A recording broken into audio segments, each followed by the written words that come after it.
Bapak Ibu semuanya. Yang terhormat kepada Kepala Kelurahan Petombon, Bapak Manis.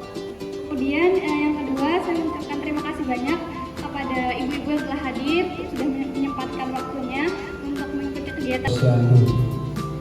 Namanya masih Posyandu ya? Sekarang ILP ya?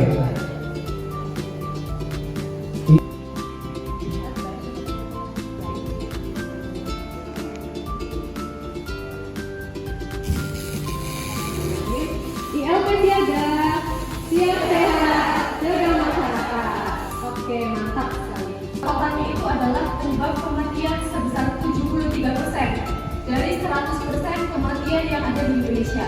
Jadi kita misalkan ada 100 orang yang meninggal, 73-nya penyebabnya adalah PTM, yaitu penyakit tidak menular.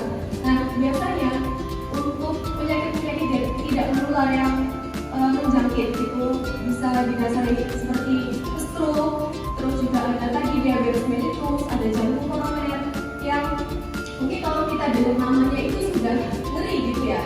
Jadi misalkan dalam ketika kita mungkin saya umur 20 tahun misalkan, umur 20 tahun tapi saya itu pola hidupnya tidak sehat. Saya suka makan makanan junk food, terus saya juga mungkin hanya suka rebahan-rebahan saja di kos-kosan.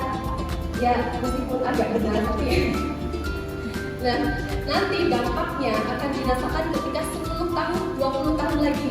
Dampaknya apa? Ketika saya umur 20 tahun, saya sudah menjalankan pola hidup yang tidak baik. Nanti dampaknya akan terasa ketika saya umur di 30-40 tahun begitu, okay? Lalu hari-harinya ke pasar, belanja sayur, itu kan harga-harga itu sudah makin melambung, nggih mboten? Nggih. Nah, maka dari itu yang namanya pengobatan, apalagi untuk juga praktis untuk monitoring diri sendiri.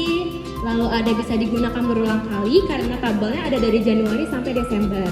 Lalu ada dapat meningkatkan interaksi kader dengan masyarakat. Jadi apabila masyarakat tidak kilo berat badan ibu, lalu tinggi badannya 158. Nah, jadi dari hasil penghitungan tadi, apabila IMT ibu itu masih di kategori 18,5 sampai 25 itu, maka berat badan IMT ibu itu masuk kategori normal. Sedangkan kalau jika lebih dari 27,